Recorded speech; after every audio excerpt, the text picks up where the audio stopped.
He's been in America, he's been in Finland. And he's 23, 24, so he's got a decent amount of experience. And at the moment, I'm just giving him an opportunity to be in the squad. And then when he gets his opportunity on a pitch, to grab it and maybe force his way into the team. And then Ashton Holgate is I first come across him when we played Western-super-Mare in the FA Cup a few years ago. We ended up losing a game 4-3, but he was unplayable. We couldn't get near him. They went 3 up, and then we chucked on Ketchy, and he managed to get us 3 goals very quick. And then you sort of thought, well, who's that? And then you keep tabs, and he was at Swindon, and he's been at Maidenhead, and it just became, maybe we were having a conversation after training, and Stuart dropped his name in again, and I phoned him up, and we managed to get the thing done in 3 weeks. So he's a different type, 6'2", big, gets hold of the ball, and he's something that we don't possess. So I'm excited by those two, and the fact this week I've got everybody fit, and I've got some big decisions to make on Saturday. So it must be nice as a manager you can bring players in, but tough when you have to say goodbye to players too. It can be. There are occasions where you're just glad to get rid of certain people, so that doesn't weigh particularly heavy on your heart. It's a release really to sometimes. But with Nabil, he's got something about him. Just unfortunately, he played 20 games and got 1 goal, and as a centre forward, that clearly wasn't enough. And I just felt recently the top end of the pitch has been a concern, and for me to get somebody, and I've had to let Nabil go. So it's disappointing for him, but he's got himself fixed up already.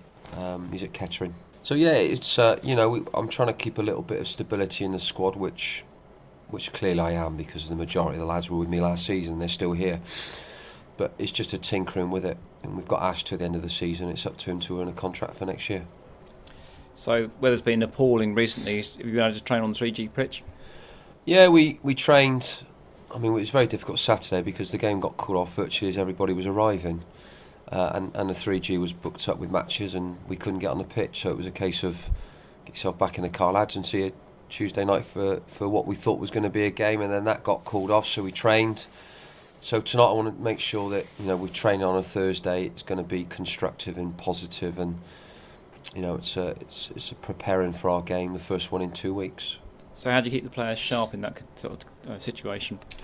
Well, Chris Adams, my sort of strength and conditioning stroke fitness coach, has done a fantastic job with them, and he put them through their paces on Tuesday night, and I wasn't at training actually, but it came back to me that their attitude was great, which it always is. I had no doubts that was going to be the case. So you do that, but I think it's a mental thing. For me, it's a case of you've missed a couple of games, have the players switched off. They need to stay focused, because if you look at the league table Saturday, we've got a team in the bottom 3, but I've done a little bit of homework on them, and they could, if we don't do it properly, they'll surprise us, because they went to Halifax a couple of weeks ago, and they lost 4-1.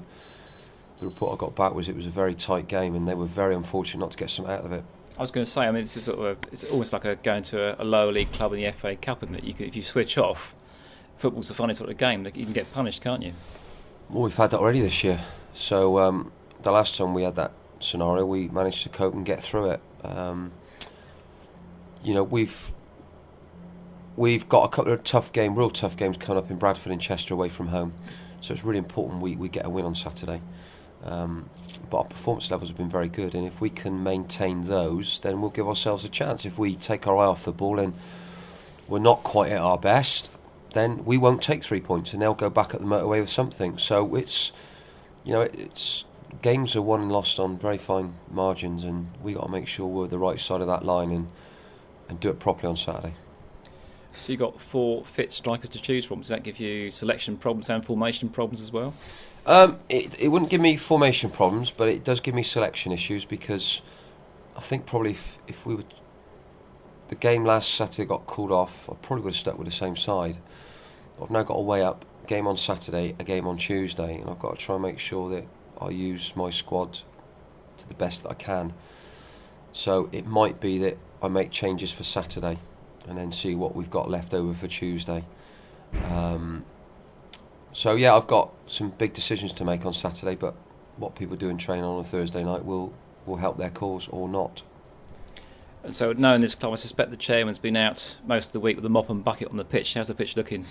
Well, I think he was out there on Monday and somebody else was out there on Tuesday trying to do their best, but unfortunately it got called off.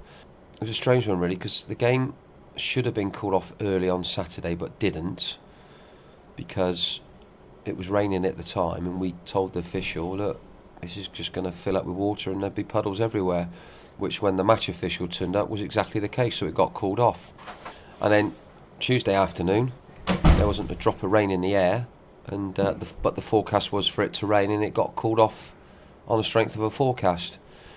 And then it didn't rain, and probably the pitch was okay to play. But you know, it's always a difficult one, whether you call it off too early, you don't call it off early enough, whether you call it off at all. So we know we're playing them next Tuesday, all by the weather, of course, and we know we're playing at home to Droylsden. We got to make sure, I keep repeating to myself, we got to make sure we're bang on Saturday.